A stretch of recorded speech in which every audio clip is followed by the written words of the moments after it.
Hi, and welcome to the second in my series of videos on Dumpcap internals. This time we're going to look at the operation of Dumpcap on Windows with the threads option disabled, or I guess more correctly to say that we haven't enabled the threads option. So in this, we'll call it single threaded. In fact, it's not a single threaded mode. I'll explain that later. But in this single thread type mode, we haven't specified the -T option. So we use the main thread, the CLI thread, to actually run the capture and to report to the console. And a typical command would be the one shown there. So the main thread will then go into a while loop, repeatedly getting packets from the kernel buffer and writing them out to disk. One thing to remember though, that even if we don't specify the -T option, it will be implied if you capture on multiple interfaces. So let's look at the slightly different operation of Dumpcap in this mode. We just have the main thread, and having gone through some other functions to start during the startup of Dumpcap, eventually we drop into this function here called capture loop start. And we saw this before going into this function, but with the threaded option it operated in a slightly different way. This time in capture loop start, within that function we actually issue the pcap dispatch, which calls through the DLLs to get the packets out of the kernel. So we place the call into wpcap.dll. Actually, I slightly glossed over something in the previous video here. There's actually a wrapper around this. So pcap dispatch actually wraps around a couple of lines of code which eventually call into this DLL. That calls through and waits on an object waiting for packets to arrive. The NIC DMAs the packets into the buffer. We issue an IRQ, and just as before, we can have one IRQ for multiple packets in the buffer. And then later in the second half of the NIC driver, we get a deferred procedure call, a DPC. And that satisfies the wait object, which then returns control eventually back to the wpcap.dll. Now you'll notice that the pcap dispatch function has a callback, and the callback is capture loop write packet callback. Now this is different to the callback function that we had when the callback was running on an interface thread. So let me quickly remind you of that. So in this case, when we have the -T option specified, we get the additional interface thread, and you can see that the callback was capture loop queue packet callback. But without the -T function, we call a callback routine that directly writes the packet. So the next thing that happens in our scenario is that we get a copy of the packet into the user space, just as we did actually with the -T option. But then we call this function capture loop write callback, and that creates an EPB and then writes it out to disk with the pcap write enhanced packet block. So it's a much simpler operation than the operation when we had -T and we had the intermediate queuing mechanism. So let's have a quick look at how this works from the perspective of Process Monitor. Here's a recording of Dumpcap running without the -T option. I'm going to actually switch off. No, I'll leave those things on actually. Let's just go further down the trace.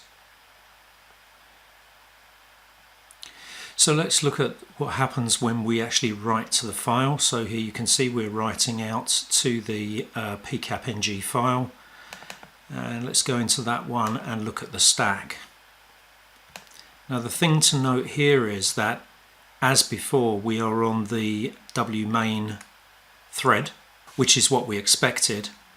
But the interesting part here is that you can see that we actually did a PCAP dispatch here, and this was the PCAP dispatch where we specified the capture loop write packet callback, and you can see that that it's actually the wpcap.dll function, a function within that DLL that is calling back into our write packet callback.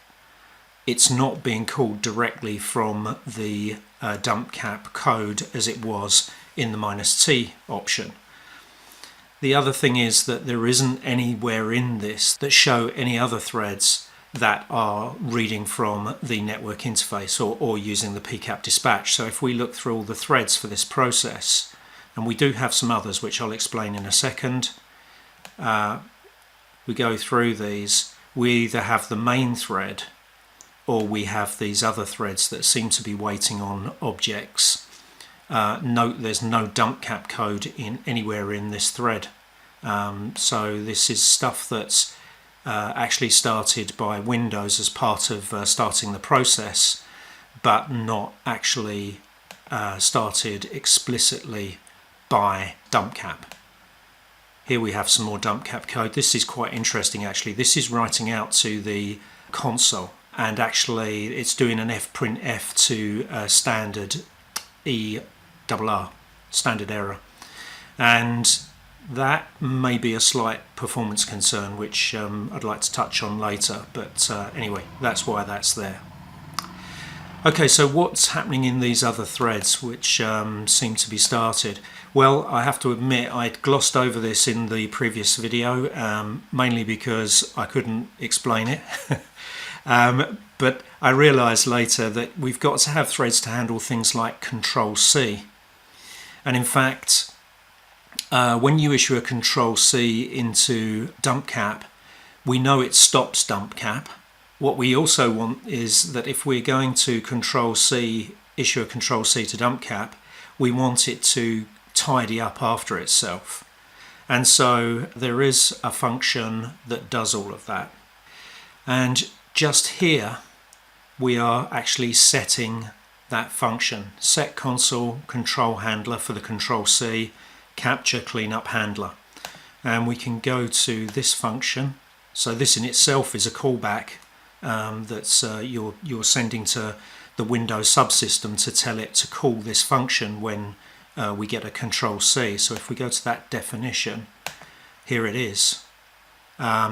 And so we can see it's quite a simple routine. It logs some stuff if you're running in a debug mode, and then it actually does this thing, capture loop stop, quite reasonably because it wants to stop us capturing anymore.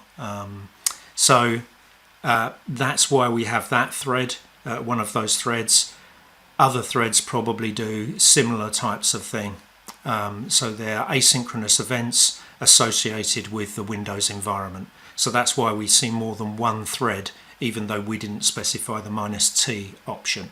Okay, so let's return to our slides. So we've got other threads. They're probably handling asynchronous Windows events. They all seem to be waiting on events. They're not explicitly started by dumpcap. We've seen that. There's no dumpcap code in the stack leading up to the wait in the process monitor entries that we saw. We know one runs the callback for Control-C, and we know it calls into this thing called capture cleanup handler.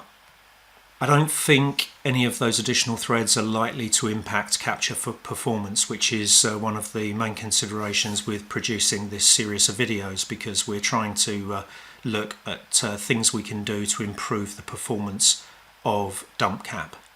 So that does lead us to some questions. Which performs best in terms of packets per second? And what I mean is the -t option good, or is it not good? Which drops fewer packets? And do the console writes affect the performance? So we continuously see calls to this function called report packet count, and that does an fprint to standard error. That's a synchronous operation, so we're going to block until that completes. And so there's this continuous interaction with the console, which I'm not sure is a good thing. Obviously that can be controlled with the -q option of dumpcap, so it'll be worth looking at that. So a slightly simpler video this time. I hope you found that all very useful, and I'll catch you next time.